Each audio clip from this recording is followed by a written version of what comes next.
नमस्कार मित्रों, आशा करते हैं आप सभी लोग स्वस्थ होंगे, प्रसन्न होंगे, अपने अपने कार्यों में व्यस्त होंगे। मित्रों, मैंने आपको कल बतलाया था कि ऊदल राजा परमाल से अपना प्रण बतलाता है कि मैं कुंवर बहुरन का विवाह दिल्ली के राजकुमार ताहर की बेटी के साथ करूंगा, तभी मेरे भाई की मृत्यु का बलदा पूरा होगा। और राजा परमाल साहस आज्ञा दे देते हैं कि मेरा सारा सैन्य दल तुम्हारे साथ है। इस प्रकार से आपको स्मरण होगा कि जब राजकुमार ताहर सुनते हैं किसानों की दशा और आकर के ऊदल को ललकारते हैं, तब राजकुमार ताहर ऊदल से पराजित होकर के पहुंचते हैं जब राज दरबार में वापस। ये सारा वृत्तांत आप कल की वीडियो में देख सकते हैं। वहां देखते हैं तो ताहर से पूछते हैं, क्या हाल समाचार है, किसने हमारे प्रजा के खेत उजाड़ दिए हैं।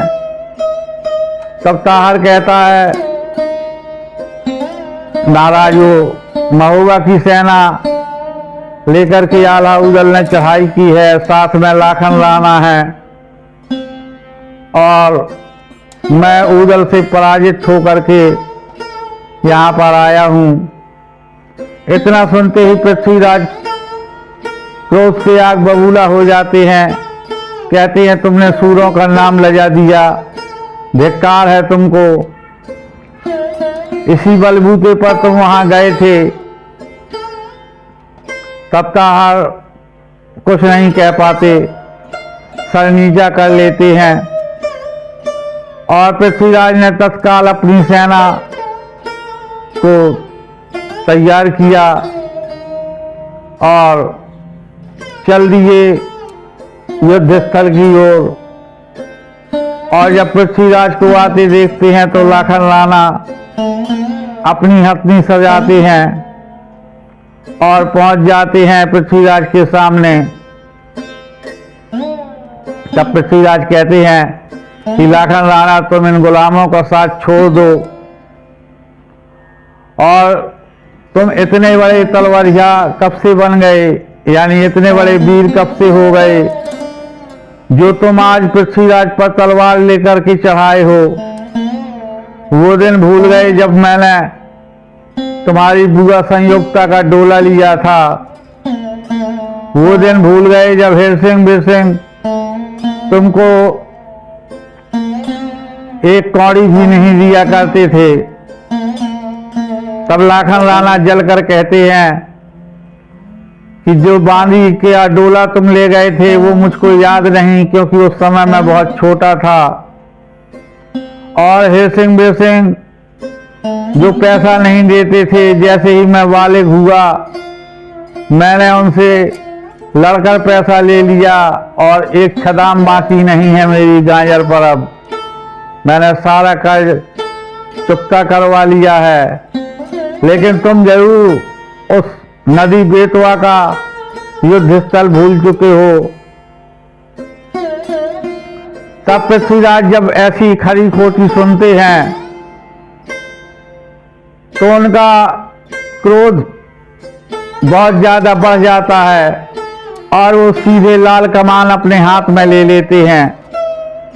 और जब लाखन ने देखा कि ये लाल कमान हाथ में ले चुके हैं, तब उसने अपना चक्र उठा लिया, क्योंकि चक्र न चूके लाखन चूक और चाहे चूक जाए संसार। लेकिन अगर चक्र में एक और विशेषता थी कि अगर सामने वाला पीठ दिखा दे, यानी जिसके ऊपर प्रहार किया गया है वो हाथ जोड़कर उसको अपनी पीठ दिखा दे, तो फिर चक्र लौट करके उसी प्रहार करने वाले के ऊपर भी प्रहार कर देता था। ये लाखन राणा के चक्र में आप विशेषता कहें या खराबी। तो ये कुछ दूर से आला देख रहे हैं कि पृथ्वीराज अपने शब्दवेदी बाण को चढ़ाए हुए खड़े हैं और लाखन राणा अपना चक्र लिए हैं और ये दोनों अचूक अस्त्र हैं। अगर लाखन राणा का चक्र पहले चल गया तो पृथ्वीराज की मृत्यु निश्चित है, और पृथ्वीराज का तीर चल गया तो निश्चित लाखन राणा की मृत्यु निश्चित है। इस प्रकार से आला ने सोचा कि अगर लाखन हमारे यहाँ मारा गया तो फिर ऊदल क्या जवाब देगा, ऊदल केवल अपने प्राणों का अंत कर लेगा। यही सोचकर लाखन के सामने पहुंच जाते हैं आला और अपने पश्चावत की टक्कर से आग भयंकर को पीछे कर देते हैं और लाखन राणा से कहते हैं कि लाखन राणा, नदी बेतवा में आपकी बारी थी, आपका क्रम था, अब आप जाकर विश्राम करिए तमुओं में, और अब ये मेरा क्रम है। मैं पृथ्वीराज से विजय दिलाकर बहुरन का विवाह करूंगा। और जब इतना सुना लाखन राणा ने तो वो अपने हथनी को पीछे कर लेते हैं और जब बात बिगाड़ते देखते हैं पृथ्वीराज, तब वो आला से कहते हैं कि तुम कब से इतने बड़े सूरमा हो गए, सदैव तुमने टुकड़े खाए हैं और राजों की बराबरी करने चले हो। तब आला कहता है कि वो दिन भूल गए जब मलखान ने तुमसे पैर पुजवाए थे ब्रह्मा के, वो दिन भूल गए जब तुमको शेरशाह से मार के भगाया था, और आज तुमने मलखान को धोखे से मारकर अपने आप को बहुत बड़ा सूरमा समझ रखा है। तो आज मैं ये सारे दांव पूरे कर लूंगा। इतना सुनते ही पृथ्वीराज ने अपना लोहे का तीर उठाया जो शब्द पाकर निशाना करता था और अपनी कमान पर चढ़ा लिया। इधर आला सोचते हैं कि शब्दवेदी बाण से बचना बहुत कठिन है। तब आला ने अपने हाथी पश्चावत को इशारे से समझाया कि तूने मेरी हमेशा इज्जत बचाई है, आज भी वो समय आ गया है। पश्चावत इशारा समझ जाता है और वो साकर लेकर के इतनी जोर से घुमाता है कि जो पृथ्वीराज के हाथी के ऊपर अंबारी लगी हुई थी, यानी एक तरीके का ये सुरक्षा कवच होता था जिसके बीच में बैठकर पृथ्वीराज युद्ध लड़ा करते थे,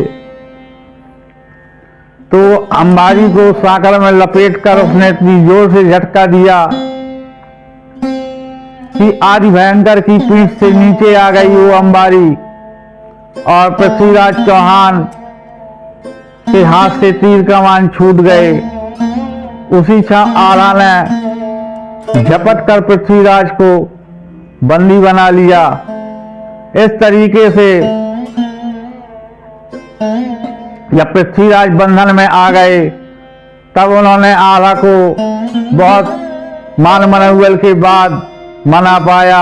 बोले मैं जरूर अपनी नातिन का विवाह करूंगा बहुरन के साथ में, और इस तरीके से वह छूट करके चले गए।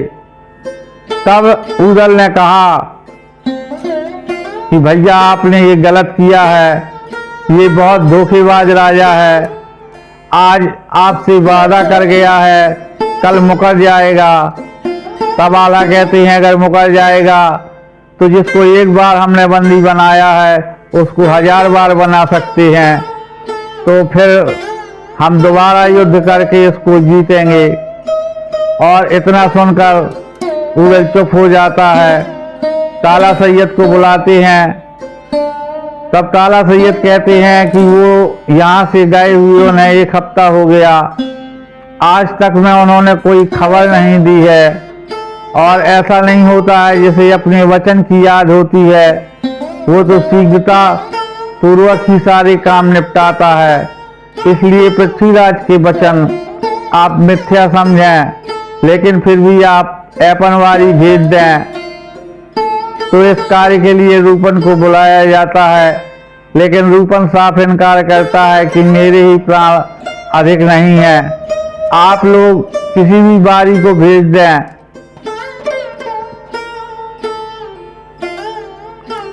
तब जो है ब्रह्मानंद कहते हैं, अरे वो बिना बाप का लड़का है।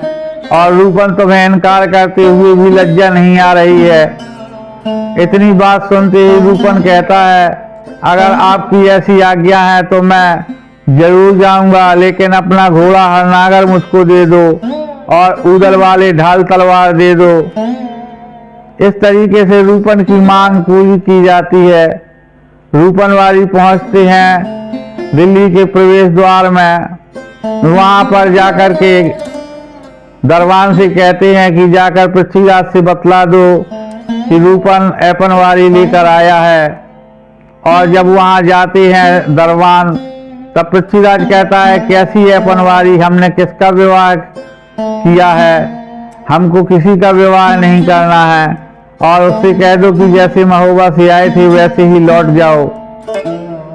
और यहाँ बातों में जब तक विलंब हो जाता है, तब रूपन राज दरबार में पहुंच जाता है और ऐपनवारी रख कर कहता है, मालिक आपकी ऐपनवारी आपके सामने है, अब मेरा नैंग चुका दीजिए। तब पृथ्वीराज कहता है, क्या तू पागल हो गया है, किसका नैंग चुका दूं, मैं तुझको एक पाई नहीं दूंगा। और जो तू ऐपनवारी की बात कर रहा है, तो मेरे इधर किसी का विवाह ही नहीं, तो तुम किसकी ऐपनवारी लेकर आया है। तब रूपन कहता है, अब आप बात से मुकर रहे हैं, जिस दिन आल्हा ने तुम्हें बंदी बनाया था, तब तुमने वहां पर जो है जोर जोर से चीख चीख कर कहा था कि मैं अपनी नातिन का विवाह मलखान के पुत्र के साथ करूंगा। तब इतना सुनकर पृथ्वीराज जल जाते हैं और कहते हैं कि इस पाजी को बंदी बना लो, घोड़े को घोड़साल में बंधवा दो। और इतना कहना था कि एक साथ अनेकों जवान टूट पड़ते हैं। रूपन स्थित से लड़ जूझने के लिए पहले ही तैयार थे। वो दोनों हाथों से तलवार लेते हैं और बड़ा भीषण युद्ध होता है। और वहां जानकी बाजी लगाकर रूपन ने अनेकों जवानों को छत-बिछत कर डाला। और जब रूपन देखते हैं कि अब मेरा शरीर थक चुका है, तो वो अपने लश्कर की ओर लौट जाते हैं। और जैसे ही रूपन को देखते हैं उदल, तो वो कहते हैं, कैसे हाल है रूपन वहां के। तब रूपन कहता है, मालिक मैं भली विध आपका संदेश सुना आया और आपके बल और पराक्रम को भी दर्शा आया हूं। अब जो आपको व्यवहार करना हो वो आप करें, लेकिन वो बड़ा घटिया राजा है, आपसे सहज में विवाह नहीं करेगा। तब उदल चाला सैयद आल्हा लाखन जागन सभी से सलाह लेते हैं कि अब हमें क्या करना चाहिए। तब जो है ये निर्णय होता है कि सब लोग बारौठी के लिए चलेंगे और जो होगा देखा जाएगा। इस तरीके से सारे योद्धा जाते हैं। तब सेना को 5 भागों में विभक्त कर दिया जाता है। एक दल में रह जाते हैं उदल, इंद्र, रूपन और कुंवर बहुरन। एक तरफ से ब्रह्मा अपने दल के साथ में आक्रमण करते हैं, एक तरफ से चाचा सैयद, एक तरफ से ढेवा और एक तरफ से लाखन।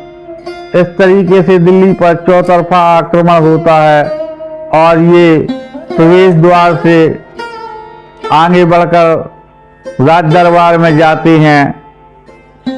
तब पृथ्वीराज कहता है कि तुम ऐसे नहीं मानोगे जब तक तुम्हारे मैं प्राण नहीं ले लूंगा।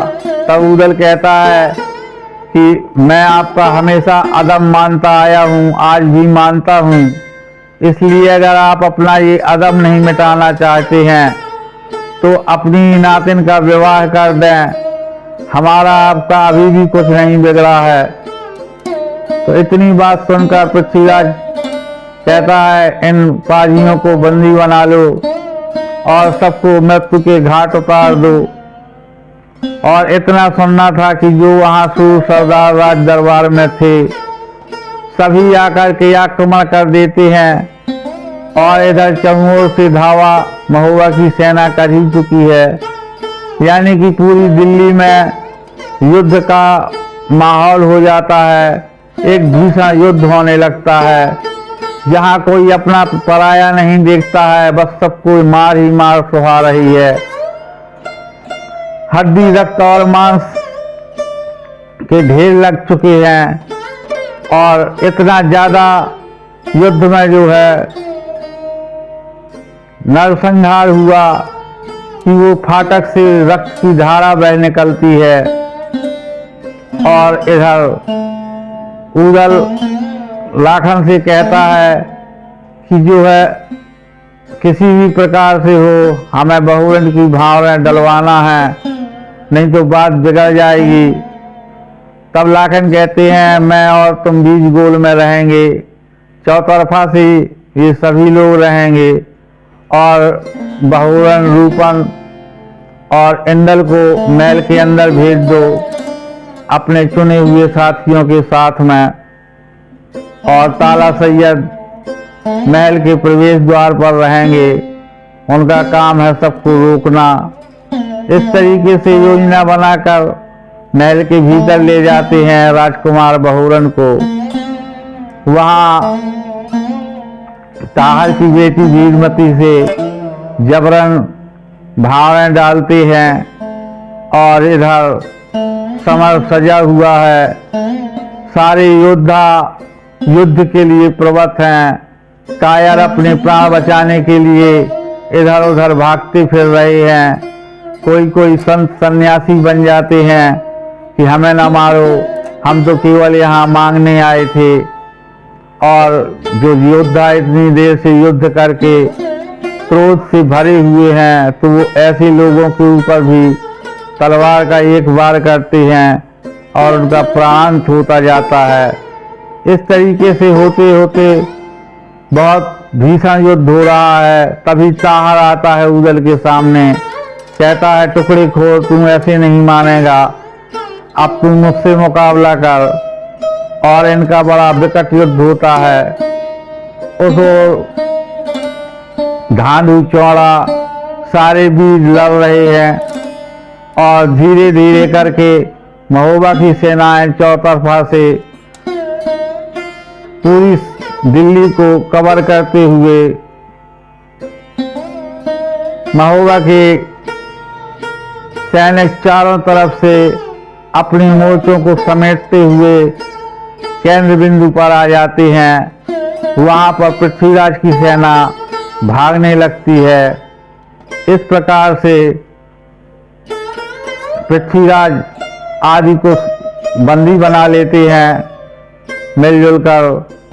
और वहां जो है कहते हैं कि हमने भावनाएं तो डाल ही ली हैं, अब जो होनी थी वो हो चुकी है, इसलिए महाराज अब आप उसमें विलंब न करें, विदा कर दें, इसी में हम सभी की भलाई है।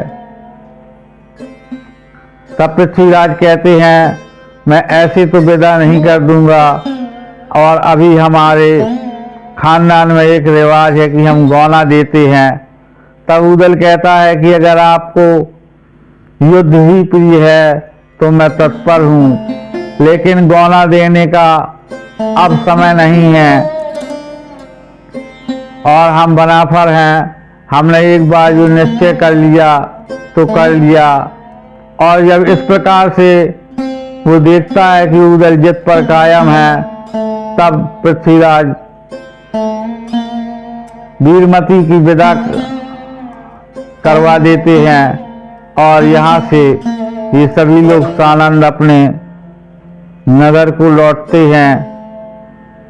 कैसा लगा मित्रों आपको ये बहुरन का विवाह? आप लोग अपने कमेंट के माध्यम से जरूर बताइएगा। आप सभी लोग यहाँ तक बने रहे उसके लिए बहुत बहुत धन्यवाद। नमस्कार।